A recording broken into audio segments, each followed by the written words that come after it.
Since, Yeah, absolutely. How long ago was it, Dan, that we did the 40th anniversary celebration, your birthday, as you call it? Just about 10 year. 10 at the Daily Grind. I used to own the Daily Grind for 10 and a half years, and that's when I first met you. Mm-hmm. You were an afternoon customer, and we were lucky enough to be able to host what you called your birthday party. Mm-hmm. And it referenced this, and I was fascinated by it. I'm a military brat, and I was in the Navy myself. And so when Paul and I were talking about Veterans Month, which we just finalized here at the library with having the display and empty seat at the table, I thought about Dan and his story. And I'm hoping we have more stragglers come in, but he's going to broadcast this all over, so everybody's going to know your story after this. Sounds good. So thank you, Dan. Thank you. I'd like to thank Paula for inviting me and Roberta for making this all happen. Paula's going to run a PowerPoint, kind of a chronology, because I didn't want to jump right into the Vietnam experience. I want to show how everything led up to it. So Paula, if you'd start with the first one.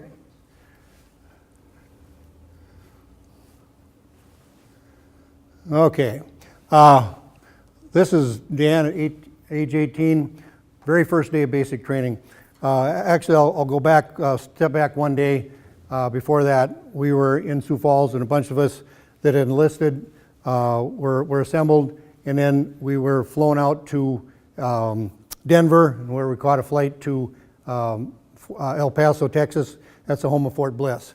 And at Fort Bliss, we got to Fort Bliss at about midnight, and we were greeted by he was actually a first sergeant. He had a sergeant, Terry can attest to this, he had a whole sleeve full of stripes. He had 3 up and 3 down and a diamond in the middle. And that was probably the scariest I've ever been in my life, because we didn't know what was going to happen. So we got assembled, and then we were sent off to you'd call it a cafeteria, but it's called the mess hall. Terry's very familiar with the mess hall. And we had a kind of a light lunch, and then we were shuttled off to a barracks where we spent the night. And at 5 o'clock in the morning, we got up, and we were assembled, and we drew our military uniforms. You can see that these we call them slicks because they were fresh out of the carton. And here we were issued dog tags, and some of our basic military gear would be like 5 sets of fatigues, a couple pair of combat boots, underwear, towels, a few other miscellaneous items. Nice haircut too. Oh, beautiful, yeah. Actually, I kind of cheated a little bit because I got a real short haircut before I went in. So, but they finished it off at the barber shop. So. Next slide, please. Okay, and then we got assembled as into companies for basic training. This is a group of us that we had the same. We were in cubes of 3. I had a couple guys from Oklahoma, but then we were also infused with a whole, probably 100 recruits from New York. So it was the first time I'd ever come in contact with folks other than people living in Lyon County. And at that time, Lyon County was 100% white. And we met, we had Puerto Ricans, Mexicans, African Americans. We all became very good friends. Next slide, please. All right. Everything in the military is not all serious, so we didn't go out very much, but so we'd kind of do some weird things in in our cubes. The next slide. All right. Now, after basic training, during basic training, we learned how to shine shoes. We learned how to march. We learned how to respect authority. Learned how to shoot our M14s. It was 8 weeks of probably the best physical training I was ever in my life. I could do monkey bars and forward and back 65 times before chow, and it was just great. Really good shape. After basic training, we went to Fort Eustis, where they have the Army Training School for aviation. They have fixed wing and a rotary wing. Before I enlisted, I saw the recruiter down at Marshall, and he said I could be a helicopter mechanic. So I thought that sounded like a good deal because the helicopters were being used a lot in Vietnam. So I got a school. It's called Single Engine Turbine Engine Rotary Wing Mechanic. So when I got done with with AIT, which just means Advanced Individual Training, I was a Huey mechanic. And we had 100 in our class, and they took 50 of us, and they said, you're going to go to an advanced school. And they said, you're going to Chinook School, okay? Chinook is a multi-engine tandem rotor helicopter. So I stayed there at Fort Eustis, Virginia for another 6 weeks, and I graduated with a tandem rotor. It was just a certification. From Fort Benning, I got sent down to from Fort Eustis, where AIT was, I got sent down to Fort Benning, Georgia. That's where they were assembling units to go to Vietnam.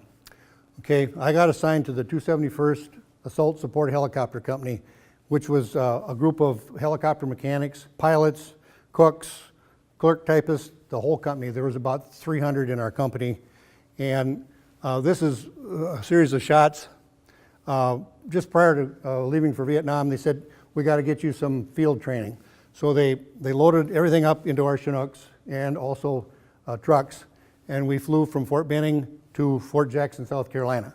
And this is, we were out in the field for about a week. They set up, it was kind of a tent city. We all lived in tents, and if we were fortunate, we had some great weather. It didn't rain the whole time we were there, so that was kind of cool. All right, next slide, please. Okay, now I'm going to give you a little bit of Chinook experience here. You've all heard the medical helicopters fly into the hospital here because they have a real high-pitched whine. You can identify a single rotor helicopter quite easily because the tail rotor is spinning very fast, whereas the main rotors are doing the whop-whop sound. Chinook doesn't have a tail rotor. It's got two main rotors. We'll just kind of stand by here for a second. Okay, there we go. That's a Chinook.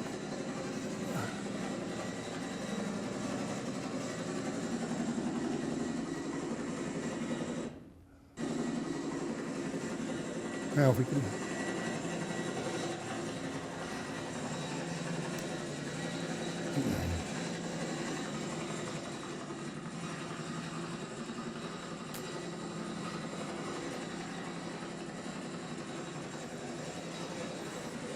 There, okay, we're getting some good sound effects.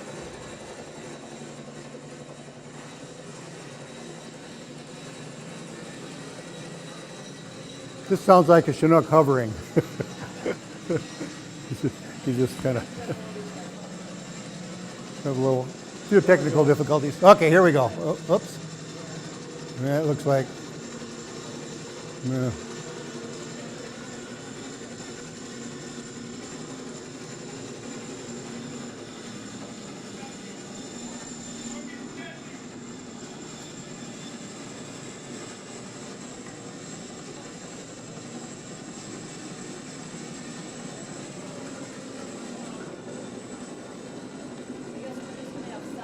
Pardon?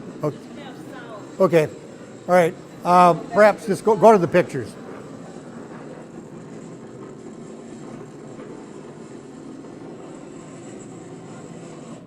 There we go.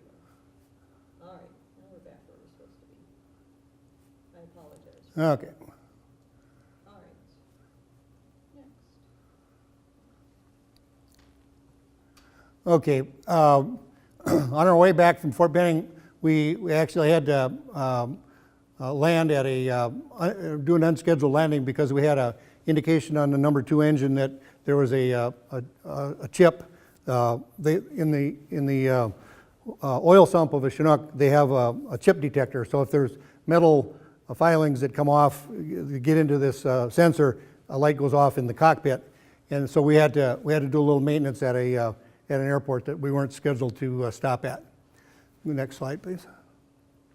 All right, this one's just a little bit out of sequence. It kind of shows the rear end of a C-130 aircraft. That was the Air Force It's kind of the workhorse of the Air Force. This is the way if we had to fly long distances, they would transport you in a C-130. Okay, next slide. All right. My aircraft was called Mother Goose. You could call them anything you want that was, that was acceptable. Some things weren't, but we called ours Mother Goose. Right here it shows her being partially disassembled because after 25 hours you have to do just kind of a preliminary inspection, and after 50 hours a little more in depth. If 75 hours a little more in depth, and then at 100 hours they end up pretty much taking the engines apart and going through the whole aircraft to make sure she's flyable, because if something goes wrong, it's not a real good situation. Okay, next one. All right. This is probably the second day in Vietnam. This is actually not a true representation, because I'm holding an M16, but then I've kind of simulated, for folks that aren't real familiar with weapons, it's a belt-fed machine gun belt from a M60. It's not. This is not a true representation. It's kind of it would be, if you're in the military, you'd understand it's a joke. Okay. And the next one, a lot of times aircraft would get shot down in Vietnam. Whoops. I will make it work. Okay. Anyway, that second shot, I had brought over a World War II leather helmet and flying goggles. Okay, just because I tend to, as my wife will attest to this, sometimes it's not everything's not as serious in my life. Anyway, I was sitting in a fixed wing aircraft that we were going to recover, and we were waiting for our aircraft to pick it up. So I just sat in the cockpit. It was kind of a stage shot. So I'm not a pilot. I was a mechanic. So. Where at in Vietnam were you? I was down in the Delta. Vietnam, if you look at it on the map, is quite long. Down at my base of operations was Can Tho, right in the middle of the Mekong Delta. It's all rice paddies. It's as flat or flatter than Minnesota, but there's rice paddies all over the place. Rice paddies and rivers. There might be one hill in the whole delta. Okay, because it was just flat as this floor. You have to go north of Saigon really before there's any kind of mountains. How far were you from Saigon? Oh, probably half hour by Chinook.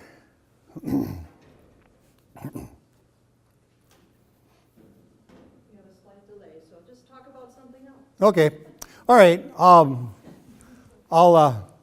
just. This was the jacket I was issued in basic training. As you can tell by the tag, it's a 42 regular, and I didn't even attempt to fit it. So this was a lot of cheeseburgers ago. But anyway, some of the things on here, you've got your epaulet, the coats of arms from the Transportation Corps.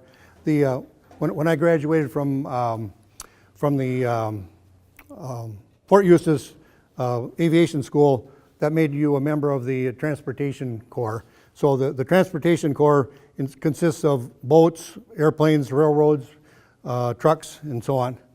And then in basic training, you have to do marksmanship qualification.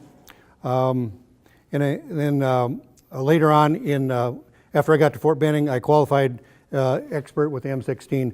My M14 marksmanship's not so good. I just barely passed, but I was much better with an M16. This is our unit patch. We were called the Innkeepers of the Delta. This is, if you're familiar with mythology, Pegasus was a winged horse. Okay, so we've got the horse, and then if you look close, you can see wings on the horse, and these are the crewman's wings. If you are a mechanic and you're on flight status, you get awarded crewman's wings. And then This is what we call the overseas patch. This is I was assigned to the 271st Assault Support Helicopter Company attached to the 1st Aviation Brigade. And I was an E5, specialist E5. If I'd have been in like the infantry, I would have been a sergeant. But being that I had a specialty, they had a special rank for the various services. It's a hard stripe sergeant he would have he'd be considered an NCO or non-commissioned officer. Would that be the same as a tech sergeant in the Air Force? I'm not real familiar with the various branches. I just know that it was that E5. Is that a tech sergeant? E5 was staff sergeant. Okay, staff sergeant would have been that would be an E6. Okay. Yeah. And then I was awarded, believe it or not, good conduct medal. Okay, because I did okay. And then we were awarded. If you were on flight status, you would get after 25 flying hours, you get a air medal. I'll go over the I'll go over the designation of the V in a little bit.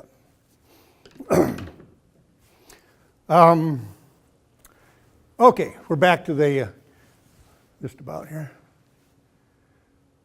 I was sitting in a fixed wing aircraft there. It was called an Otter. It was just a big military a cargo plane that they had. Okay, next one. Oh. Okay, now, okay. Jerry McBee and I flew together every day. As in Chinook companies, there's 16 aircraft in a Chinook company. Each aircraft is assigned to a flight engineer and a crew chief. Being that Jerry McBee, he's on the right, he'd been in the Army longer. He was a flight engineer. I was a crew chief. We flew together just about every day.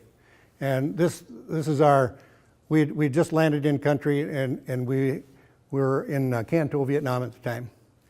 And here, this looks like Jerry. There was a machine gun on each side. There's one on the starboard door and then one on the port side window.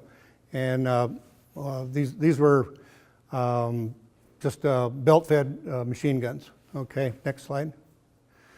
Now this is my 15 minutes of fame. One day, I was in the back on the ramp, and I'd gotten a care package from home, and one of the gunners came back and he says, "Why don't we just do some shots?" So I took a picture of him doing this, and he took a picture of me, and I was a little more entrepreneurial, so I sent it to General Mills, and they put me on the cover of their corporate magazine for 1969.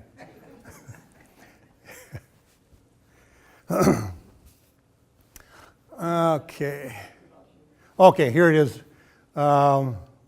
For whatever reason that day, I'm not sure why we were so high, but we typically flew at about 1,500 feet. On this particular day, the pilots, at their discretion, they were up 10,000 feet. Okay, so I'm sitting here on the edge of the ramp. You notice you're 20 years old, you don't wear a safety harness, but and so they call it bugle call at 10,000 feet. They're not too bad. I'd do it again. But. Okay, next slide. All right, now this is what we did just about probably every other day. We would bring in pallets of ammunition and resupply artillery bases. Now this one is in the Delta. It's on the flat. I don't think I've got one of a slide where we resupply artillery bases that were in the highlands. We'd fly in. They'd be on the top of a mountain, and they'd have their little tents and things set up around their howitzers, and there was nothing we could do about it. We'd come in, we'd fly in, and things would just fly all over the place because the rotor wash in this thing is like a hurricane. Okay, next one. All right, this is Jerry and I. We were waiting for our helicopter to come in, but on this particular day, you can see these barrels. Each one of them was a 55-gallon drum of CS gas. It was tear gas is actually a powder. Inside each of the cylinders was a stick of dynamite with a hairpin trigger on it, and those would all get loaded on the Chinooks, and then we would drop them out or drop them off on VC positions that were in the mountains. And this particular day, we're sitting on crates of dynamite, eating watermelon. Okay. Okay, this is one. Here we go. This is an artillery base. We'd fly in. We would hover over the howitzer pit and just drop off our ammunition. Okay. All right. This one's a little bit out of sequence, but this is when I got sent up to Chu Lai. Chu Lai is way up in the northern part of South Vietnam. It's actually quite pretty from the air. When I flew in, we flew in on C-130s. We were kind of flying over, and they banked, and you could see the ocean, and you could see the sand. And I told the guys that I was with, once this war is over, if they don't make this into a resort, they're really doing themselves an injustice, because at that time the sand was just it looked beautiful, but it had a nickname. It was called Rocket City, for one good reason. The VC liked to shoot rockets into the compound. Okay, next slide. Oh, just a little bit out of sequence. Go ahead. All right. When I got home from Vietnam, they did a picture or a photo shoot. This was when we were having all the blizzards. So I'd been in Vietnam like 3 weeks before, and then came home to blizzards 1968. Okay, next slide. All right. This was before my dad bought the snowblower. My brother and I spent several hours shoveling snow while I was on leave. Okay. Let's see here, I guess. All right. I guess that's the end of the slideshow. I do have a few other things that I was going to show, talk a little bit about some of the experiences. These are kind of like simulated C-Rations. When we were flying, they'd give us a box. They'd give us each a box. It was probably about 6 by 10. It would have the main meal would be could be beans and franks, ham and lima beans. That was if you got ham and lima beans, that meant you got the short end of the deal, because that was god awful. Or it could be beans and franks, turkey loaf, chicken and noodles. And I noticed on one of them was actually made in, I think, St. James, Minnesota or someplace, Tony Downs Foods. Often when we landed in villages to resupply, the little kids would come running up and they'd want to trade stuff. So they'd have bananas or whatever, and we'd give them a can of C-Rations. But they got wise to the ham and lima beans. They wouldn't even trade for ham and lima beans after a while. And then that was the main meal. And then there'd be a small container. It might have a pound cake or a biscuit or a bunch of crackers, and that would be in this one. Everything was in cans. And then there'd be maybe for dessert it'd be like a fruit cocktail or peaches or applesauce or something like that. But everything came in cans. So I took a grenade ring, and then I put this is called a P38. Anybody ever use one of these? It's a can opener. Okay, I'll just demonstrate. I could open up a can of seeds in about 10 seconds. So. Pretty efficient, really. Oh yeah, they were very good. The only thing that they were bad about them, if you had them on your dog tags, they would sometimes open up and they'd rip your shirt, or they'd give you if you had them in your pocket, that was not so good. Okay, and I was telling Terry before the presentation, you could eat C-Rations cold if you wanted to, but if you wanted hot ones, you could open them up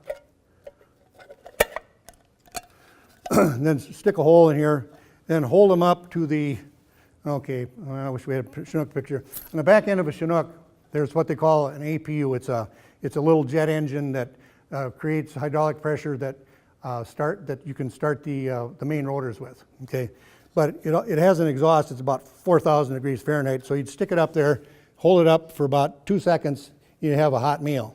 Okay, it tasted like jet fuel, but it was still hot. And then if you didn't have, if you weren't close to your helicopter, you could take C4, okay? C4 is actually an explosive. It kind of looks like caulk. If you don't have a primer in it, it's very safe, but it burns, and you can use it for like a campfire. And while I was in the Army, or actually I graduated from Marshall High in 1966, and I took the very basic leather course from Larry Keenol's.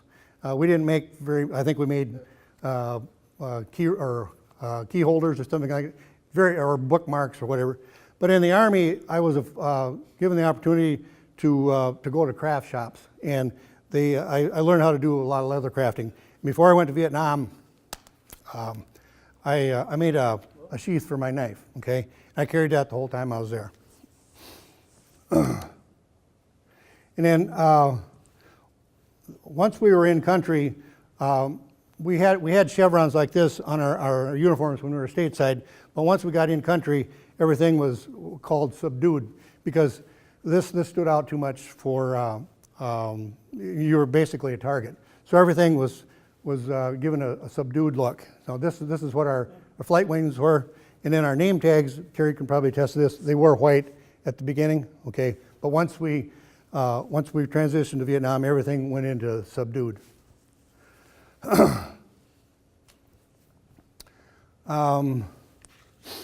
I kept a logbook every day that I flew.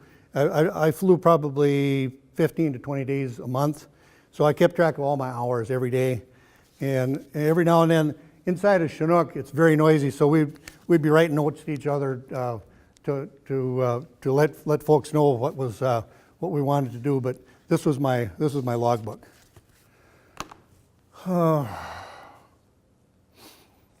Okay. Roberta and I talked about my birthday. My real birthday is January 7th, in case anybody wants to send me a card. But I call my second birthday May 8th because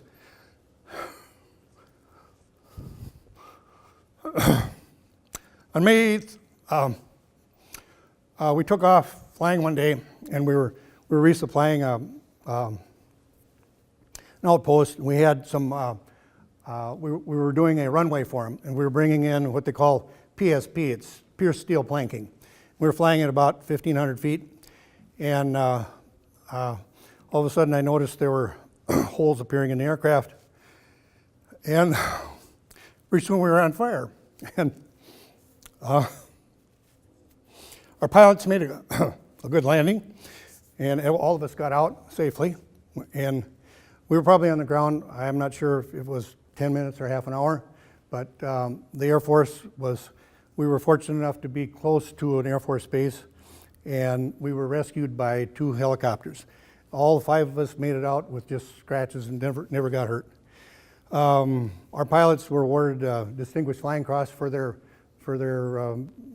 skill at flying an aircraft that was on fire, and Jerry and I each received a air medal with a V device for valor because we were trying to put the fires out with fire extinguishers, but it didn't work. So I thank God every day that we're still here. And Jerry and I were each awarded an air medal with a V. I guess that's all I have. If anybody has any questions, I'd be happy to go over them. Yes, sir. Were you given flight pay from flying? Oh, yes, yeah. Was that better than your regular wages? Oh, yeah, definitely. It was probably an extra $50 a month. Okay. Yeah. Or $50. 50. Yeah, absolutely. Yeah. Back in those days. My brother-in-law was in the Navy over in Vietnam, and when he came home, he went to class out in Southwest, and they spit on him. Oh, yeah. How were you treated when you came back? It was kind of, yeah, it was during time of a lot of conflict, and we had the Vets Club out there, and a bunch of protesters wanted to take the flag down, okay? We got together and made sure they didn't do that, okay? Where'd you fly into when you came back from California, I think it was Travis Air Force Base. And then we, actually, there's some demonstrations there when you... I didn't see any because we were strictly on base at the time, so I didn't see anything right on base. my tour was cut short. It's kind of ironic. We were up in Chulai, and the offshore, there's some islands, probably 5 miles offshore. We resupplied, I can't even remember what we were resupplying that day, but we had about an hour that we didn't have to, before we take off. And our pilot says, you know, you guys do whatever you want for the next hour because we're not doing anything. So all 5 of us jumped, stripped to our skivvies, and we were swimming in the ocean, okay? And we were having pretty good times just swimming in the ocean, and I stepped on some coral, okay? And I didn't think anything of it at the time, but it got infected really bad. And so I ended up being in the hospital in Vietnam for a while, and being that it's quite humid over there, it wasn't healing. So they said, we're gonna send you to a little drier climate. So they sent me to Japan. They said, you'd probably be there for about 10 days and then they'll bring you back. Still wasn't healing. So I got medevac home about 3 months before my tour was actually up. So I didn't spend a whole year there. I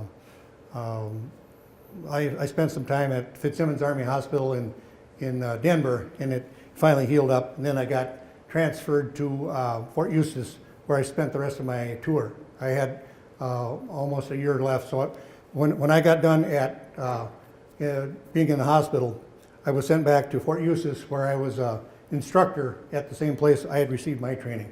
So I spent the last 8 months at Fort Eustis being what they call primary instructor on Chinook in-flight duties and that kind of stuff. Okay. Then occasionally, while we were in country, well, quite often in fact, we would take hits from small arms fire, and after we were done inspecting our aircraft, we'd go around, see what happened. And every now and then you'd pick up a round. You know, I saved a few. The ones that we picked out are rotor blades or this small arms. It'd probably be like a carbine or, you know. So we were, you never knew where, in Vietnam, you never knew from one day to the next if the folks you were supplying were shooting at you, or, so it was kind of interesting. But I want to really express my respect for the infantry. We had the luxury of going back to actually bunks at night into a barracks. The infantry and artillery, those are the guys that really bore the brunt of the Vietnam War, because the guys that were in the jungles, I just can't imagine living out in the jungle, because every night, I don't think there was a night that we didn't get back to our home base. But we spent a lot of hours in the air, but the guys that I admire the most are the infantry, because they really suffered the most. Usually they go out for 30 days and come Yeah, back. yeah, we would bring them out, we some remote outpost, yeah, and then they'd carry everything on their back, and a week or two later, we'd come pick them up. Go searching. Go ahead, Roberta. So is the difference between the unit that you were with, was that you were resupplying, and what would be the difference between that and like the air cavalry? Well, the air cavalry was like the first was the first cav. Okay, they were up north. We were doing the same thing. We were just the First Aviation Brigade. Yeah, So that's they would do the same thing that we were doing, but they were in the mountains. We were in the delta. Did you have something, Kath? Oh, okay. All righty. Anybody else have any questions? I'd be happy to. If you want to come up and look at any of these, you can. Thanks, Roberta, and thanks, Paula. Appreciate everything here, the opportunity.